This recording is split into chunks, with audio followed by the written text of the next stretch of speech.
তাতে তো মনে হচ্ছে যে বাংলাদেশের এখন বিএনপি চেয়ে আমাদের যে 11 দলীয় যে আমরা দল বলি, জোট বলি কিংবা সমঝোতা বলি, তাদের অবস্থান 10 ভাগ এগিয়ে, এবং এটি আরও সামনে এগিয়ে যাবে। আমাদের সাথে কিন্তু ভোট ব্যাংক আছে, কিন্তু বিএনপির সাথে কিন্তু কোনো ভোট ব্যাংক নেই। আমরা যদি ইলেকশনটা, তার জন্যই কারচুপি প্ল্যান করা হচ্ছে। যদি ইলেকশনটা সুষ্ঠু হয়, আমরা ধরে নেব বাংলাদেশের মানুষ এবারে যে ম্যান্ডেট এবং সাম্প্রতিক যে জরিপটা আসছে, যদিও জরিপ পুরোপুরি বিশ্বাস করি না, এটা জনমতের একটা প্রতিফলন। তার ভাইদের মনে হচ্ছে যে আওয়ামী লীগের প্রেতাত্মারা ভর করেছে, প্রশ্ন করলেন একটা, উত্তর দিচ্ছে একটা, আর নিয়ে যাচ্ছে ঘুরে ফিরে সেই বিএনপি। এখানে যেই বিষয়গুলো আমাদের আলোচনার দরকার ছিল, দেখেন টিআইবি 8টি অধ্যাদেশ সম্পর্কে মতামত ব্যক্ত করেছে, এবং তার মধ্যে পুলিশ কমিশন আছে, মানবাধিকার কমিশন আছে, দুর্নীতি দমন কমিশন আছে, সরকারি হিসাব নিরীক্ষা অধ্যাদেশ কমিশন আছে, সাইবার সুরক্ষা অধ্যাদেশ, ব্যক্তিগত সুরক্ষা অধ্যাদেশ, ব্যক্তিগত উপাত্ত সুরক্ষা অধ্যাদেশ এবং জাতীয় উপাত্ত ব্যবস্থাপনা অধ্যাদেশ। মোট 8টি সম্পর্কে টিআইবি মানে পর্যালোচনা করেছেন। তার মধ্যে টিআইবি যেটা বলেছেন যে এখনও যেই মানে 11টি কমিশন নিয়ে যে বিশেষ করে আমরা যে জুলাই সনদে আলোচনা করা হয়েছে, তো সেখানে দেখা গিয়েছে যে আসলে মূলত আমরা শুধু আলোচনার মধ্যেই রয়ে গিয়েছি, আমরা কিন্তু প্রকৃত জায়গায় যেতে পারিনি, বরং সেই পুরানো জায়গায় রয়ে গিয়েছে, যেটা বিএনপি ওই যে গরিবের কথা বাসি হলে ফলে এরকম একটা অবস্থা। বিএনপি কিন্তু একদম আপনারা জানেন 24 জুলাই আগস্টের যে ঘটনার পরেই মানে গণ অভ্যুত্থানের পরেই বিএনপির পক্ষ থেকে কিন্তু এই বিষয়টি বলা হয়েছিল যে দীর্ঘ 17 বছর আওয়ামী লীগ যেই কাজটি করেছিল সেটা হলো যে একদম নিরবিচ্ছিন্ন একটা আমলাতন্ত্র প্রতিষ্ঠা করেছিল, অর্থাৎ প্রত্যেকটা ইনস্টিটিউশনই কিন্তু আওয়ামী লীগ কুক্ষিগত করেছিল এবং প্রত্যেকটা ইনস্টিটিউশনই ধ্বংস করে দেওয়া হয়েছিল, যে সেটা পুলিশ কমিশন বলেন, সেটা সিভিল প্রশাসন বলেন, সেটা বিচারালয় বলেন, সেটা ইভেন আপনার আর্মি প্রশাসনও বলেন, এই সব প্রত্যেকটা প্রতিষ্ঠানই কিন্তু একেবারে অ্যাবসুলেট করা হয়েছিল। তো সেই জায়গায় কিন্তু বিএনপি বারবার করে প্রধান উপদেষ্টা এবং উপদেষ্টা মণ্ডলীর কাছে আবেদন রেখেছিল যে এই প্রথম কাজটি যেটা করা দরকার ছিল এবং সবার আগে যেটা করা উচিত ছিল সেটা হলো যে পুলিশ প্রশাসন। দেখেন পুলিশ প্রশাসন সত্যিকার অর্থেই যদি ঘুরে দাঁড়াতে না পারে, তারা যদি মানে তাদের মূল কাজ মানে পরিচালনা করতে না পারে, তাদের উপরে যে দায়িত্ব সেটা উপদেষ্টা মণ্ডলীর এই প্রায় 16-17 মাসে যেটা করা দরকার ছিল সেই কাজটি তো তারা করে নাই। সেই জায়গায় তারা চরমভাবে ব্যর্থ হয়েছে, বরং আমলাতন্ত্রের কাছে তারা কুক্ষিগত হয়েছে, সেই পুরানো আমলাতন্ত্রই কিন্তু অবস্থান করছে। সেই কারণে আমরাও কিন্তু সত্যিকার অর্থে অনেকটা চিন্তিত যে এই আমলাতন্ত্রে এটা একটা আমূল পরিবর্তন হওয়া দরকার। বিএনপি বারবার অভিযোগ করছিল যে এই সরকারের আসলে সবচেয়ে ঘনিষ্ঠ রাজনৈতিক দল হয়তো জামায়াত এবং এনসিপি, আবার এই সরকার যাদের কাছে নথি স্বীকার করছেন বলে আজকে টিআইবি রিপোর্টে প্রকাশ হয়েছে তারা হচ্ছে সেই আমলা, এবং সেই আমলা আবার কাজ করছে বিএনপির পেছনে। তাহলে আসলে সামনে নির্বাচনের সমীকরণটা কোথায় গিয়ে ঠেকছে? সমীকরণটা হলো যে এইটাই, যে ধরেন আমরা ওনাদেরকে বলছি, ওনারা আমাদেরকে বলছে। এখন মূলত যেটা হওয়া উচিত ছিল যে এই দোষারোপের জায়গা থেকে আমরা এক জায়গায় হয়ে মানে কাজ করার দরকার ছিল প্রধান উপদেষ্টা। সেটাকে অবশ্য আমি মনে করি যে প্রধান উপদেষ্টাকে কিন্তু এই 3টি দলই বলেন, বিএনপি বলেন, জামাত বলেন কিংবা এনসিপি বলেন, তারা কিন্তু সর্বাত্মক সহযোগিতা দিয়ে গিয়েছে। কিন্তু আমি জানি না এই উপদেষ্টা মণ্ডলী বলা হয় যে সর্বকালের সর্বশ্রেষ্ঠ দুর্বল একটি সরকার হচ্ছে এই প্রধান মানে এই বর্তমান যে উপদেষ্টা মণ্ডলী আছে সেটা।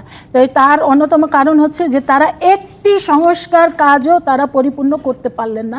তা এখন বাংলাদেশের মানুষ এমন একটা জায়গায় গিয়েছে এর হাত থেকে বাঁচবার জন্য বারবার করে তারা গণতন্ত্র ফিরিয়ে, গণতন্ত্রের কথা আমরা বারবার করে বলছি, কিন্তু আমি মনে করি দলগুলার চাইতে সাধারণ মানুষ আরও বেশি উদ্গ্রীব হয়ে আছে যে কখন আসলে একটা রাজনৈতিক সরকার আসবে যাদের কাছে তাদের মনের কথা বলতে পারবে। কারণ দেখুন, যারা আজকে কথাগুলো বলছেন তার সাথে আমরা লম্বা সময় ছিলাম, যে ওনারা অবস্থানটা এখন ব্যক্ত করছেন আমাদের নিয়ে, এগুলো এতদিন কেন বলেন নাই?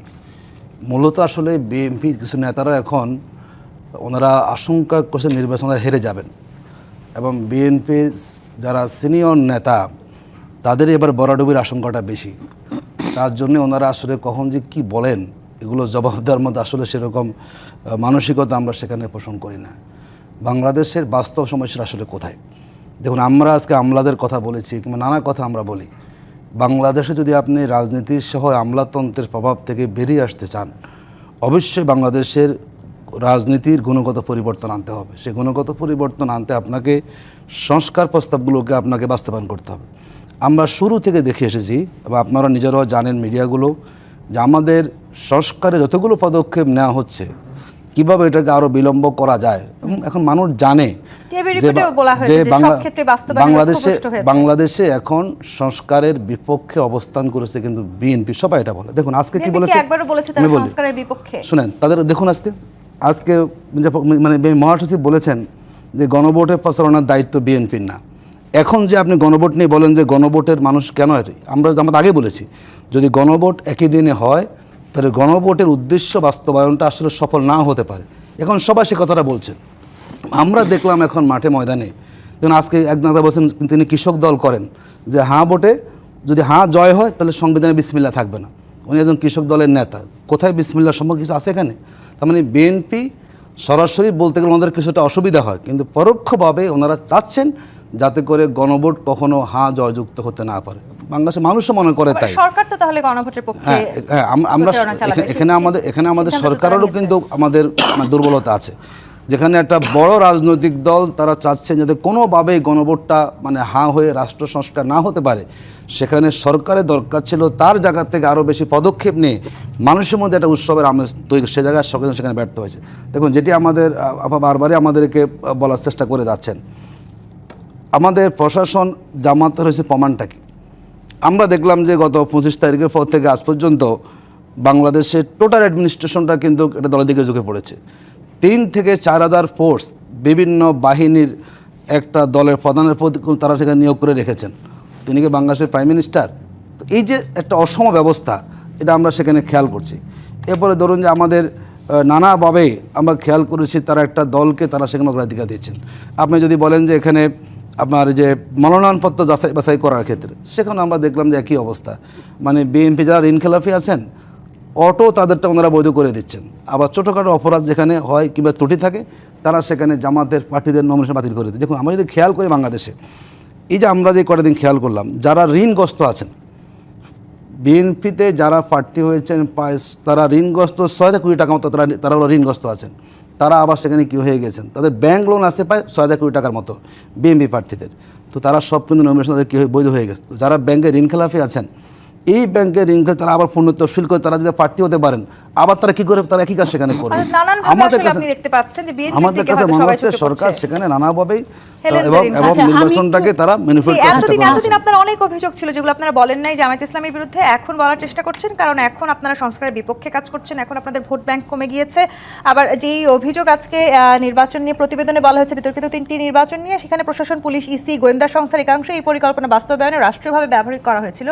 এখনো তাহলে সেই একইভাবে এই সব কিছুকে ব্যবহার করা হচ্ছে কি? দেখুন উনি যেটা বললেন যে আমলাতন্ত্র জামাত হয়ে গিয়েছে, এটা বুঝবো কি করে?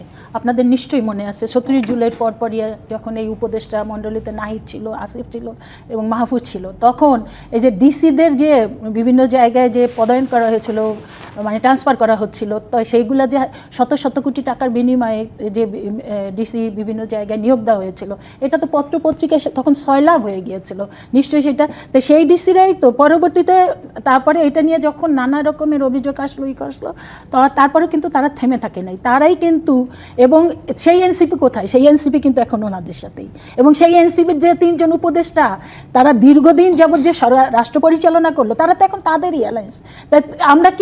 আমরা কি বলতে পারি? তারা এই যে দীর্ঘ 12-13 মাস যে রাষ্ট্র পরিচালনা করলো, তারা তো ঘুমে করে নাই, তারা তো তাদের নিজেদের মতো করেই। আমরা তো দেখেছি যে এই যে বিশেষ করে আসিফ তার এলাকায় মানে সব রেকর্ড ব্রেক করে কত টাকা সেখানে দেওয়া হয়েছে। তারপরে সে ধানমন্ডিতে নির্বাচন করতে চেয়েছে, সেখানে কিভাবে ডেভেলপমেন্টের জন্য মানে স্পেশালি টাকা অনুমোদন দেওয়া হয়েছে।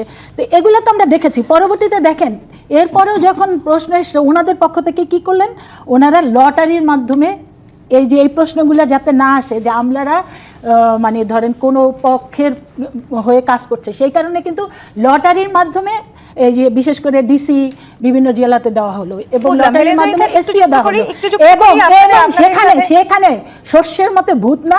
এখন আমরা শুনেছি সেখানে জামাতের, কারণ আপনারা জানেন সচিবালয়ে কিন্তু ম্যাক্সিমাম বলা হয় যে জামাতের লোকজন কিন্তু অবস্থান করছে। আপনার কথা যদি ঠিক হয় তাহলে আপনারা যাদের সাথে নির্বাচন করছেন, যুগপৎ আন্দোলনে যারা সঙ্গী আছে, নুরুল হক নূর বলেছেন বিজয়ে তাদের হয়েই গেছে, এখন আগামী 12 ফেব্রুয়ারি শুধু আনুষ্ঠানিকতা বাকি। এই দেখে, বক্তব্য কি করে আসে? এই ধরনের বক্তব্য যখন মাঠ পর্যায়ে যাবে তখন ভোটারদেরকে উৎসাহিত করবার জন্য, ভোটারদেরকে তার পক্ষে নেবার জন্য এই ধরনের অনেক ধরনের বক্তব্য, এরকম এই ওনারা নিশ্চয়তা অনেক কিছু কোথায় বলে পেয়েছেন থাকে। আপনারা? জি, এই নিশ্চয়তা কোথায় পেয়েছেন যে বিজয় হয়েই গেছে? না আমি বললাম তো, এটা ভোটারদেরকে আকৃষ্ট করবার জন্য এটা নুরুল হক নূর বক্তব্য দিয়েছে। এটার মধ্যে আমার মনে হয় যে এইটা নিয়ে আমাদেরকে প্রশ্ন করার কোনো যুক্তিকতা নাই। এটা নুরুল হক নূরকে প্রশ্ন আপনারা করলে এখন একসাথে তো সবচেয়ে ভালো হতো। নির্বাচন করছেন। একসাথে আছে, কিন্তু তারপর আমি মনে করি, আমি একজন মাঠকর্মী হিসাবে আমি মনে করি এটা শুধুমাত্র নুরুল হক নূর তার ভোটারদের আকৃষ্ট করবার জন্য এই ধরনের বক্তব্য দিয়েছে। তারপরে উনি বলেছেন ভোট পক্ষে আমরা কাজ করছি না। তাহলে কি সরকার, আমরা এই অন্তর্বর্তীকালীন সরকারটিকে তো আমরা নিরপেক্ষ একটি সরকার মনে করি, তাই না? তা অন্তর্বর্তীকালীন সরকারটি বিএনপির বিপক্ষে কাজ করছে না? যদি বিএনপি না ভোটের জন্য মানে বলে থাকে, না ভোটের জন্য কাজ করে থাকে, তো অন্তর্বর্তীকালীন সরকার সে তারা একটা নিরপেক্ষ সরকার কি করে আর একটি দলের বিপক্ষে গিয়ে কাজ করতে পারে? তাহলে তার নিরপেক্ষতা বলতে তো কিছু থাকে না, থাকে? তাহলে এই যে অন্তর্বর্তীকালীন সরকারটি যে বিভিন্ন জায়গায় প্রচারণা করছে ভোট দেওয়ার জন্য, গণভোটে হায়ের পক্ষ জয়যুক্ত করবার জন্য, তাহলে নিশ্চয়ই তারা অন্যায় কাজটি করেছে। তাদের নিরপেক্ষতা বলতে এখন আর কিছু নাই, তারা পক্ষপাত দুষ্ট। তাহলে তাদের বিরুদ্ধে আমরা কথা বলতে পারি। তাহলে তারা কাদের হয়ে কাজ করছে? তারা নিশ্চয়ই জামাতের হয়ে কিংবা এনসিপির হয়ে কাজ করছে, এটা আমরা বলতে পারি না। কিন্তু আমরা এই জায়গাগুলো খুব বেশি বলি না, কারণ আমরা মনে করি এই মুহূর্তে দেশবাসীর একটাই মাত্র লক্ষ্য, এবং এই জাতিকে যদি উদ্ধার করতে হয়, এই জাতিকে রক্ষা করতে হয়, তাহলে একটি নির্বাচনের বিকল্প কিছু নাই, এবং সেই নির্বাচনটি হওয়া দরকার। এবং সেখানে আমরা জানি, যদিও এই যে ধরেন এই অন্তর্বর্তীকালীন সরকারটি তিনটি দলকেই অনেক সময় বলে থাকে যে গুরুত্ব দিয়ে তারা কিন্তু এই রাষ্ট্র পরিচালনা করেছে। তাই তিনটি দলের দুটি দলই কিন্তু এখন এক হতে, আরেকটি দল ভিন্ন। সেই জায়গায় তো ওনাদের পাল্লা ভারী।